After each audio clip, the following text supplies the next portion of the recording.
હિંમત હોય તો સામે આવો, પછી બતાવો. અજીત પવારે કોને આપી ખુલ્લી ચેતવણી? 4 ડિસેમ્બર 2023ના રોજ નેવી ડે નિમિત્તે વડાપ્રધાન નરેન્દ્ર મોદી દ્વારા મહારાષ્ટ્રના સિંધુદુર્ગ જિલ્લાના રાજકોટ કિલ્લામાં છત્રપતિ શિવાજી મહારાજની 35 ફૂટ ઊંચી પ્રતિમાનું અનાવરણ કરવામાં આવ્યું હતું, જે 26 ઓગસ્ટે ભારે પવન ફૂંકાતા તૂટી પડતા વિવાદ થયો છે અને સરકારે તાત્કાલિક પગલાં લીધા અને આ ઘટના માટે માફી પણ માંગી છે.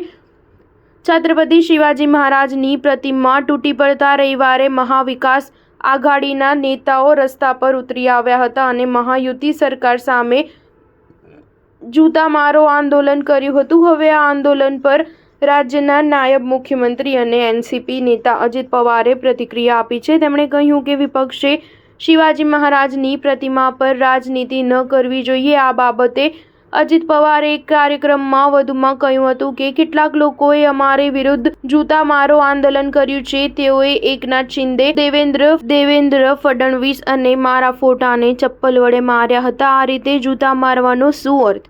હિંમત હોય તો સામે આવો, પછી બતાવો. આવી ચીટિંગ શું કરો છો? અજીત પવાર બારામતીમાં જનસન્માન યાત્રા કાર્યક્રમને સંબોધિત કરી રહ્યા હતા. તે દરમિયાન ડેપ્યુટી સીએમને પૂછવામાં આવ્યું હતું કે શું કોઈ સરકાર ઈચ્છશે કે આવી ઘટના બને, જેનો અજીત પવારે જવાબ આપ્યો હતો કે છત્રપતિ શિવાજી મહારાજની પ્રતિમા પડવાની ઘટના દુર્ભાગ્યપૂર્ણ છે.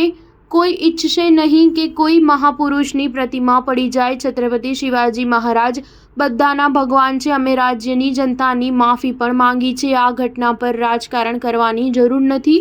આ મામલે ભૂલ કરી છે તે શોધી કાઢવામાં આવશે. સ્ટાર ન્યૂઝ 7 હંમેશા સચ્ચાઈની સાથે.